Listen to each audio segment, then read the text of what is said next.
Welcome to another edition of Media Monday Raven Nation. I'm Tyler Aragao alongside senior guard Jemma Thacker of the women's basketball team. And Jemma, we'll get right into it. You guys are 3-3 on the season. You've already equaled your win total from last year, a pretty positive sign. You're on a mini 2-game winning streak right now. What's kind of the vibe going around with the team so far? Yeah, obviously it's a good feeling when you're on a winning streak, especially when you've kind of got in the back of your mind last year's season. Obviously we just, as you said, matched our win total for last year for the entire season. So it's a good vibe around the team, and I think even aside from like the wins, we just feel like we've got better every game. And then we have obviously a lot of games coming up in a row. Like we have a game tonight, Wednesday, Saturday. So there's pretty short turnaround between games at the moment, but it's feeling very positive, and we're just happy to be in season now and on a winning streak. And as a team, as a whole, you guys have improved offensively, scoring more baskets. But for you personally, your stats have gone up point-wise. You've averaged double figures through all 6 games this season. What are have there been any adjustments to your game, so to speak, coming into this season?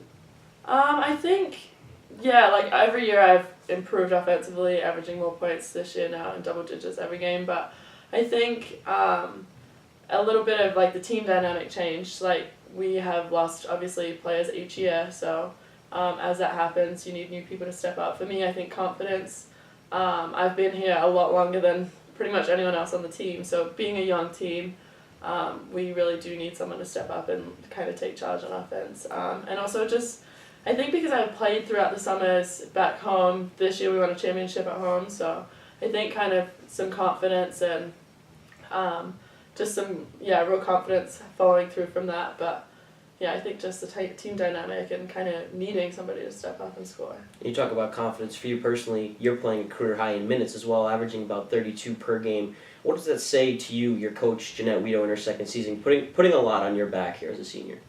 Yeah, I mean it is, but I mean it's something that it's a position I've always wanted to be in. Like I don't think anyone comes to play a collegiate sport without wanting to be in that position, and everybody that is playing should want to be playing big minutes, contributing a lot. So, I mean, it's nice to have that confidence, to know that she has that confidence in me, but I never saw myself not playing minutes, especially by my senior year, and especially on a young team. Like, I wouldn't want it any other way. And I want to touch back quickly. You brought up playing back at home. You're from Southern Australia. In that region, you won a championship over the summer.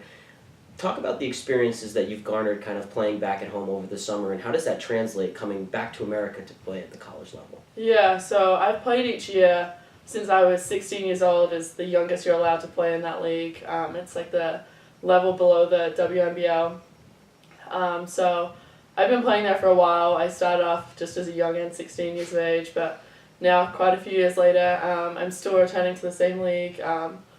I love my coach, my teammates at home. We did win a championship, and it is taxing on your body. Like I definitely feel that I haven't had time off I don't even remember the last time.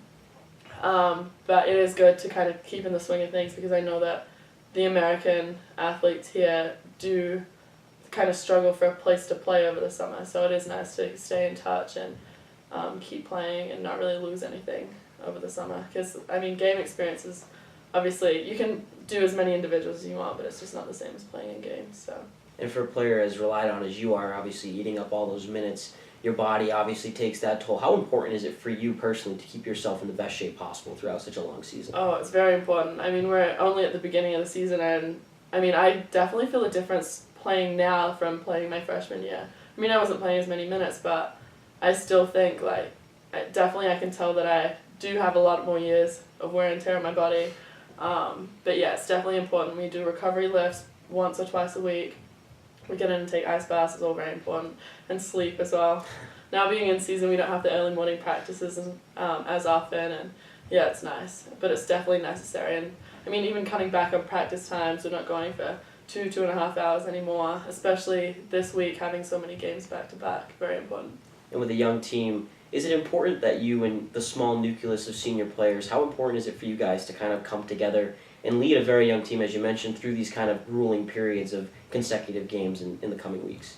Oh, it's very important. I mean, we have more than half our team are freshmen, so they look to us for direction, for leadership, and I think DeAndre, Kelsey, and I work really well together. Like, we live together, we we're very close. We're all on the same page with things for the most part, and I think that's very important. We don't have people pulling in different directions, and we all support each other, and we all bring something different to kind of that leadership group. So it's really nice. We work well together. We're complete opposites in some ways, but we're on the same page, and we all bring something different and kind of complement each other.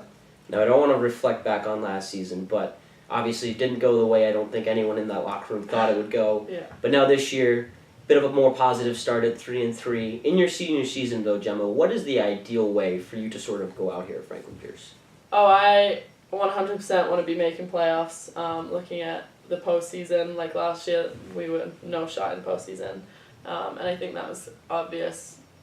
Going into the new year, it was really going to be quite out of reach for us. But there's no way in my mind that we're not making playoffs this year. That's a goal for us to keep playing into March, not have it cut short like it was last year, and just also looking forward to the future as well. Like, I mean, Coach Vito's only been here 2 years, so this is only the second year in our system, and I think also just to kind of lay the groundwork for, kind of leave a legacy, just to feel like my time here was kind of, I left a part of something on Franklin Pierce basketball. Absolutely. Great attitude to have, Jemma. And before we let you go, give us one interesting little fact that people would not know about Jemma Thacker.